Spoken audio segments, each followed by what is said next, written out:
Hi అండి, మీకు chicken curry ఎలా చేయాలో చూపిస్తాను. కొంతమంది బ్యాచిలర్ పిల్లలు అడిగారు, స్టూడెంట్స్ ఎలా చేయాలో వాళ్ళకి తెలియట్లేదని. ఎందుకంటే ముద్దలు అవి వేయకుండా సింపుల్గా ఇదిగోండి, ఒక పావు కేజీ చికెను, టమాటో ప్యూరీ అని మీరు మొక్కల కోసం వేసుకోవచ్చు. ఆనియన్ అండ్ పచ్చిమిర్చి, అల్లం వెల్లుల్లి పేస్ట్ అండ్ కొంచెం ధనియా, జీరా, గరం మసాలా పౌడర్ అండి. పౌడర్లు ఎలాగో దొరుకుతున్నాయి, అల్లం వెల్లుల్లి పేస్ట్ మీకు ఎలా బజార్లో దొరుకుతుంది. ఈజీ మెథడ్లో నేను మీకు చూపిస్తాను. ఇది మ్యారినేట్ చేస్తున్నాను చికెన్. చూడండి, కొద్దిగా ఆయిల్ అండ్ కొద్దిగా సాల్ట్ తగినంత, మీకు ఎంత కావాల్సిన అంత వేసుకోండి. కొద్దిగా పసుపు అండ్ ఒక స్పూను కారం ఇవి వేసి నేను మ్యారినేట్ చేసి కలిపి పెట్టేస్తానండి. తర్వాత ఒక గంట పోయిన తర్వాత వండుతాను. మ్యారినేట్ చేసేసాను. ఇప్పుడు ఇది రెస్ట్ తీసుకోవడానికి ఒక 10 minutes వదిలేస్తాను. ఇందాక మీకు ఇంగ్రీడియంట్స్ అన్ని చూపించాను కదా. ఆయిల్ వేసాను ఒక స్పూను, ఇందులో ఆనియన్ పచ్చిమిర్చి వేసేస్తాను.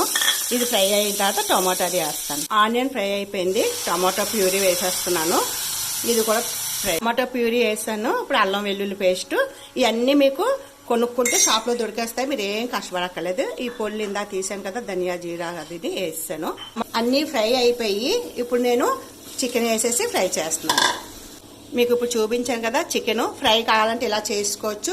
నేను ఇందులో కప్ ఆఫ్ వాటర్ వేస్తున్నాను గ్రేవీకి, అంతే. ఇది అయిపోగానే మీకు నేను చూపిస్తాను. ఒక 10 minutes తర్వాత మన చికెన్ అయిపోయింది.